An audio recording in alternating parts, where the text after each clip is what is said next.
Wholesale price index and consumer price index both measure inflation, but for very different people. Mix them up and you lose easy marks in UPSC. But here, let's break it down. First, the Wholesale Price Index or WPI. WPI tracks price changes of goods at the wholesale level. Think bulk transactions between businesses. It measures the price at the first transaction.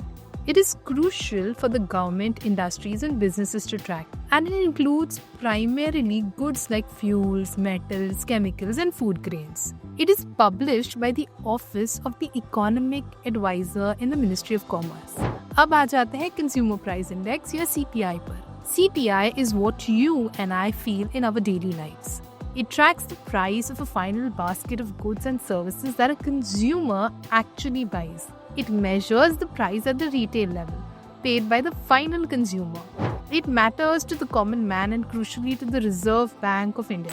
It includes both goods and services like food, education, healthcare, and transport. It is published by the National Statistical Office. So what's the big difference for your UPSC exam?